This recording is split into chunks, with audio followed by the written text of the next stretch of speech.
Hi అండి. అందరూ ఎలా ఉన్నారు? బాగున్నారా? నేను మీ భారతి. ఈరోజు ఒక కథ చెప్పుకుందాం. కథ పేరు కథలో రాయని పాత్ర.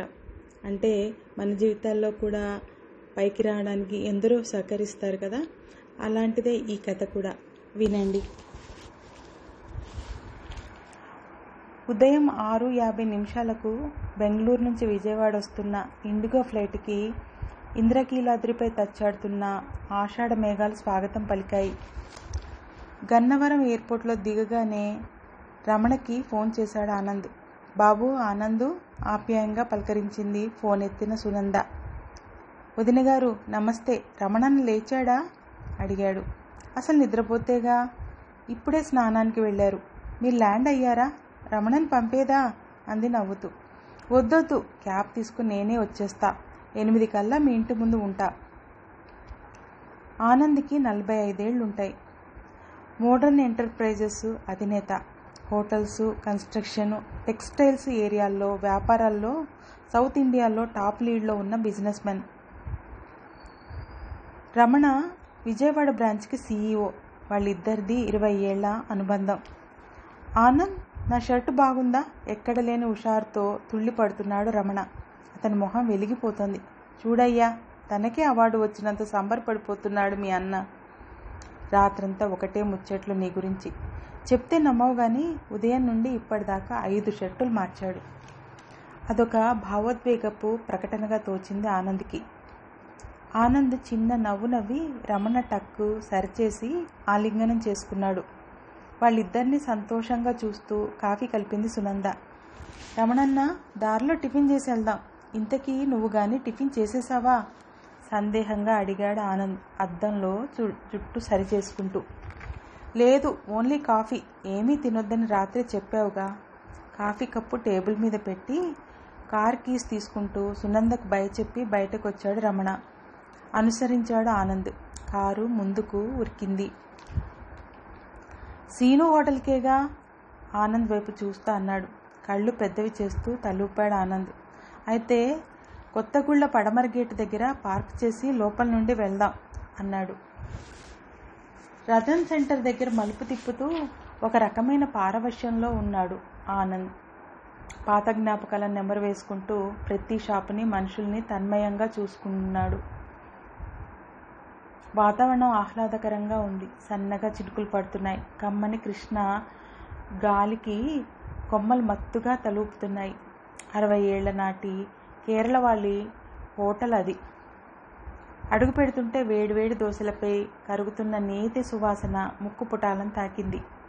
కుర్చీ ముందుకు జరుపుకుని, రమణన్న, పెసరట్టు ఉప్మా కావాలి నాకు అన్నాడు ఆనంద్ మార్బుల్ టేబుల్ మీద వేళ్లతో దరివేస్తూ. ఎంత ఎదిగినా నువ్వే, ప్రపంచమంతా వేరే, నువ్వు వేరే, అంతే అంటూ పక్కనే నిలబడి అంతా వింటున్న సప్లయర్కి కళ్ళతోనే ఆర్డర్ చెప్పేశాడు రమణ.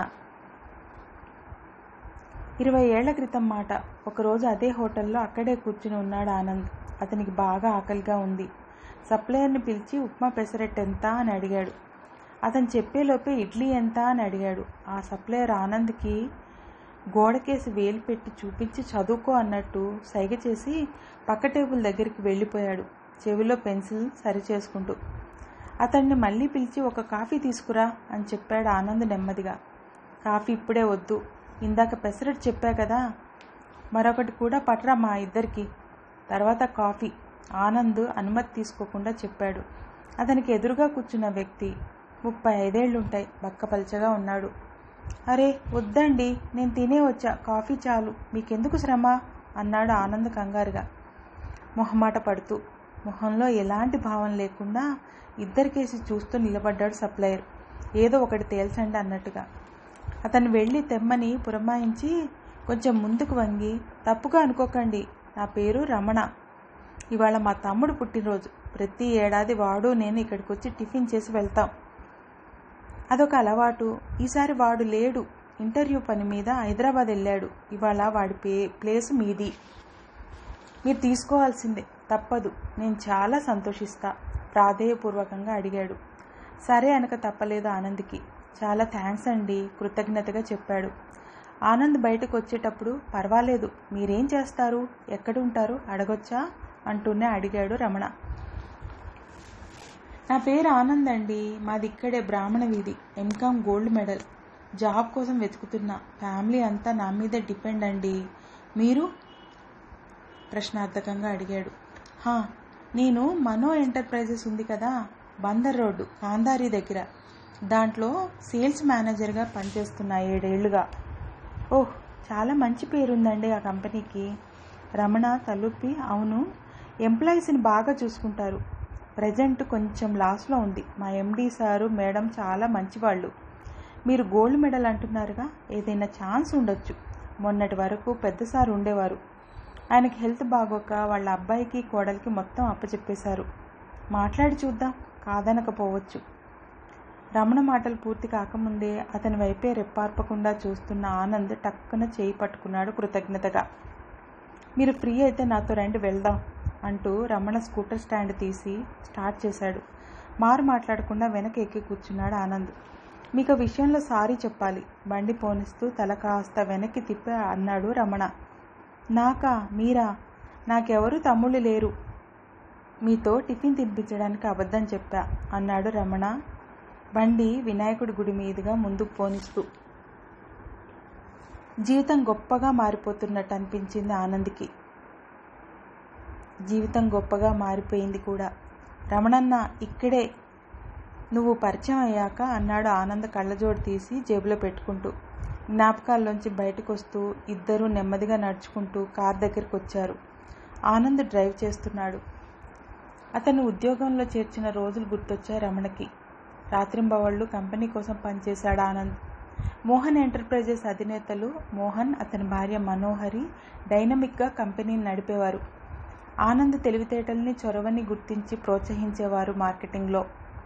ఆనంద్ వాళ్ళకి చాలా ఇచ్చారు.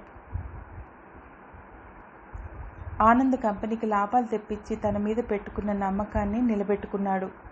అతను ఎదుగుతుంటే రమణ మురిసిపోయేవాడు. అన్ని ప్రధాన నగరాల్లో బ్రాంచీలు తెరిపించారు. మోహన్ దంపతులు ప్రతి కొత్త బ్రాంచీని కొన్నాళ్ల పాటు ఆనంద్ నేతృత్వంలో నడిపించేవారు. ప్రస్తుతం తానే మోడర్న్ ఇన్ఫ్రా కంపెనీకి అధినేత అయిపోయాడు ఆనంద్. ఈరోజు ప్రతిష్టాత్మక south Indian emerging business man award అందుకోవడానికి హైదరాబాద్ వచ్చాడు రమణ. రమణన్న, ఈ బందర్ రోడ్డులో నీ స్కూటర్ మీద ఎన్నిసార్లు ఎక్కించుకు తిప్పావో లెక్కలేదు. అంతా ఒక కళలా ఉంది. మోహన్ సార్, మనోహరి మేడం, నువ్వు, మీరంతా లేకపోతే నేనెక్కడా? ఈ అవార్డు మీ అందరిది. ఈరోజు వాళ్ళిద్దరి గురించి మాట్లాడతా అన్నాడు ఆనంద్ స్థిరంగా. అంతేనా?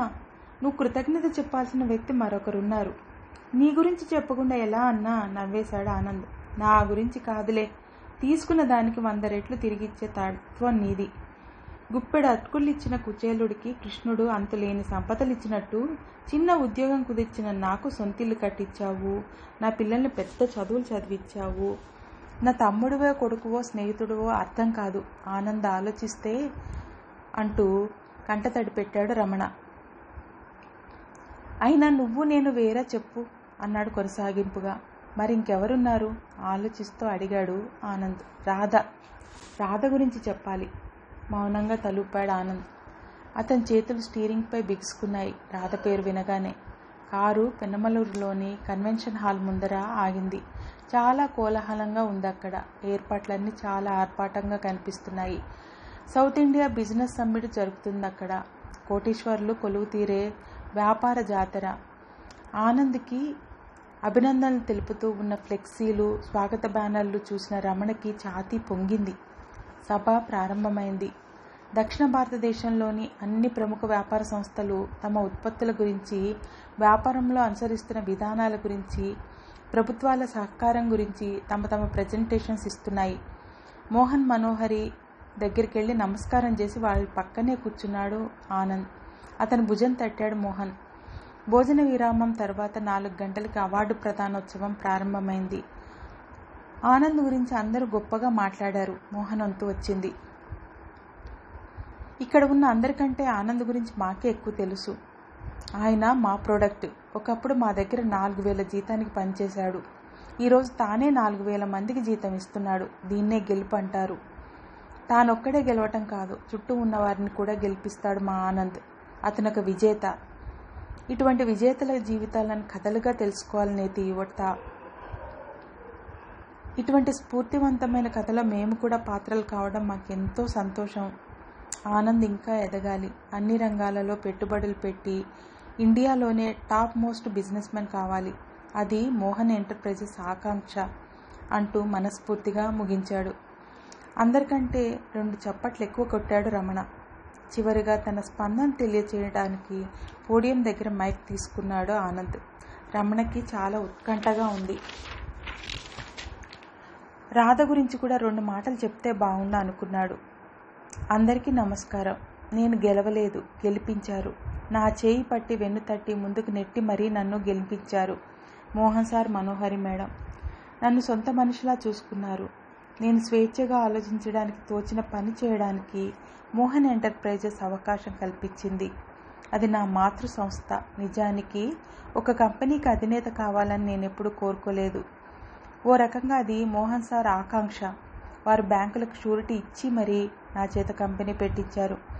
ఉద్యోగిని భాగస్వామిగా మార్చుకోవడానికి మనసు ఉండాలి. సొంత కంపెనీ పెట్టించి తమతో సమానంగా ఎదగడానికి అవకాశం కల్పించడానికి ఇంకా పెద్ద మనసు ఉండాలి. మా మోహన్ సార్ది పెద్ద మనసు. ఈ అవార్డు వారిదే. వారికే మోహన్ ఎంటర్ప్రైజెస్లో నేను ఒక ఉద్యోగినే. ఇక్కడ ఇంకో వ్యక్తి గురించి కూడా చెప్పాలి. మా విజయవాడ బ్రాంచ్ CEO రమణ. ఒక్క మాటలో నాకు మా నాన్న లేని లోటు తీర్చే వ్యక్తి. అందరికీ నా ధన్యవాదాలు ముగించాడు ఆనంద్. రమణకి అసంకల్పితంగా కన్నీళ్ళు వచ్చేశాయి. కానీ రాధ గురించి ఒక్క మాటైనా చెప్పకుండా ముగించడం అతనికి ఎక్కడో నచ్చలేదు. అసలు రాధ లేకపోతే ఈ ఆనంద్ చదువు కూడా పూర్తి చేయలేక ఎక్కడో రిక్షా తొక్కుతూనో ఆటో నడుపుతూనో ఉండేవాడు. ఇప్పటికీ అనిపించింది అతనికి జ్ఞాపకాలు మళ్ళీ దొర్లుకొచ్చాయి.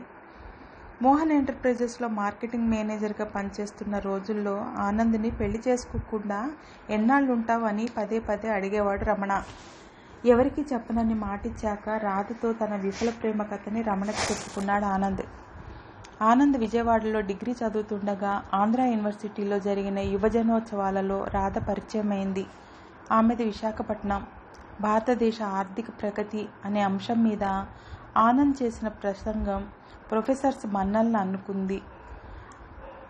రాధకి ఆనంద్తో స్నేహం కుదిరింది. వాళ్ళిద్దరూ ఉత్తరాలు రాసుకునేవారు. అకస్మాత్తుగా ఆనంద్ తండ్రి చనిపోవడంతో మొత్తం కుటుంబం భారం ఆనంద్ మోయాల్సి వచ్చింది. అతని చదువు ఆపాల్సిన పరిస్థితుల్లో రాధ ఆర్థిక సహాయం చేసింది. ఆనంద్ ఎంకా పూర్తి చేయడంలో రాధ, ఆమె తండ్రి వెంకటాద్రి ఎంతో సహాయం చేశారు. రాధ MSc పూర్తి చేసింది. ఆనంద్ ఎంకామ్లో గోల్డ్ మెడల్ అందుకున్నాడు. ఒకరోజు వెంకటాద్రి గారు ఆనంద్ ఇంటికి వచ్చి రాధ ఆనంద్ని పెళ్లి చేసుకోవాలని కోరుకుంటోంది అని చెప్పాడు. కానీ తనకి మాత్రం తన ఒక్కగానొక్క కూతురని, తన స్థాయికి తగిన పెద్దింటి కోడలుగా పంపాలనుంది అని కూడా మొహమాటం లేకుండా చెప్పేశాడు.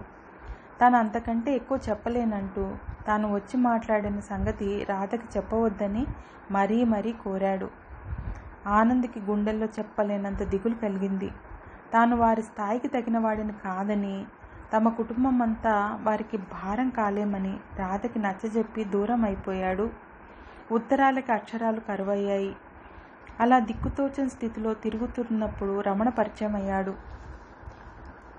రాత్రి 8 అయింది. రమణన్న, నేను కంపెనీ కారులో వెళ్తా, నువ్వు వెళ్ళిపో, లేట్ అవుతుంది అన్నాడు ఆనంద్ బయట కురుస్తున్న వర్షాన్ని చూస్తూ. లేదు, నీతో మాట్లాడాల్సింది ఉంది. ఎయిర్పోర్ట్లో నేనే డ్రాప్ చేసి ఇంటికి వెళ్తా. అందరి దగ్గర వీడ్కోలు తీసుకుని బయలుదేరారు. ఇద్దరూ వర్షంలో. రమణ మౌనంగా డ్రైవ్ చేస్తున్నాడు. ఏంటన్నా సైలెన్సు? ఏదో మాట్లాడాలి అన్నావు కదా అడిగాడు ఆనంద్. రాధ గురించి ఒక్క మాటైనా చెప్పాల్సింది. అది కనీస కృతజ్ఞత. అసలు రాధని మర్చిపోయిన ఆనందుని నేను ఊహించలేను అన్నాడు రమణ పెదాలు బిగిస్తూ. అన్నా, తన గురించి 10 మంది ముందు మాట్లాడితేనే కృతజ్ఞత చెప్పు. ఇప్పుడు తనకి ఒక కుటుంబం ఉండే ఉంటుంది. సభాముఖంగా మాట్లాడి జనాలు ఏదో ఊహించుకునే పరిస్థితి కల్పించడం మర్యాదేనా? అలా చేస్తే నేను అసలు మనిషినేనా? నన్ను అర్థం చేసుకో అన్నాడు ఆనంద్. సబబే అనిపించింది రమణకి. మరి బ్రతికినంతకాలం చుట్టూ ఉన్న వారి కోసమే బ్రతుకుతావా? మీ వదిన ఎప్పుడు అంటూ ఉంటుంది ఆనంద్ కళ్ళల్లో దీపావళిని, గుండెల్లో గోదావరిని పెట్టుకుని తిరుగుతున్నాడని.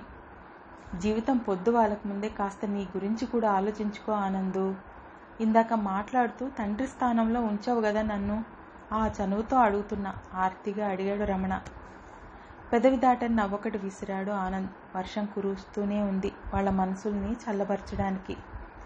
ఆనంద్ని డ్రాప్ చేసి రమణ వెళ్ళిపోయాడు. ఒంటరిగా కూర్చున్న ఆనంద్ని అనేక ఆలోచనలు చుట్టుముట్టాయి. తన మనసులో ఉన్నదేంటో, తన మౌనం వెనుక ఉన్న రహస్యం ఏంటో ప్రపంచానికి చెప్పలేని స్థితి అతనిది. Happy journey Anand, all the best. వాట్సాప్లో టెక్స్ట్ మెసేజ్ చూసి ఆనంద్ ఎంతో సంతోషించాడు. మనోహరి పంపిన మెసేజ్ పదే పదే చదువుకున్నాడు. ఆనంద్ మనోహరి మేడం కాదు, వెంకటాద్రి గారు తనకు దూరం చేసిన రాధా మనోహరి. ఉద్యోగంలో చేరిన మొదటి రోజు రాధను చూసి కిన్నుడైపోయాడు ఆనంద్. బాధ, దుఃఖం, సంతోషంతో ఉక్కిరిబిక్కిరి అయిపోయాడు. ఆమెది కూడా అదే పరిస్థితి. కానీ ఆనంద్ ఎలా ఎదగాలని కోరుకుందో అలా ఎదిగేందుకు రాధా మనోహరి కృషి చేసింది. తనకంటే యోగ్యుడైన మోహన్ని చూసి ఆనంద్ సంతోషించాడు. మోహన్ పట్ల తన అపారమైన విశ్వాసాన్ని అడుగడుగునా చూపేవాడు. చదువుకోవడానికి ఆర్థిక సాయం చేసిన వెంకటాద్రి, ఉద్యోగం ఇప్పించిన రమణ, కంపెనీ పెట్టించిన మోహన్తో తనది రుణానుబంధం. వారి పట్ల వారి విధేయత చెక్కు చెదరింది. ఎంతటి గొప్పవారి చరిత్రలోనైనా రాయలేని పాత్ర ఒక్కటైనా ఉంటుంది. ఇందుకేనేమో. వర్షం ఆగింది. ఆకాశం తేటపడింది. విమానం గాల్లో ఎగిరింది. బలంగా శ్వాస తీసుకుని భవిష్యత్తులో చేయాల్సిన పనుల గురించి ఆలోచించడం ప్రారంభించాడు ఆనంద్. హృదయం వేడెక్కినప్పుడు నిట్టూర్పు చల్లబరుస్తుంది. అలా అవార్డు తీసుకొని అయిన వారిని అందరినీ ఆప్యాయంగా కలిసి తిరిగి తన వృత్తి వైపు సాగిపోయాడు ఆనంద్. ఇదండి కథ. మీకు నచ్చింది అనుకుంటాను.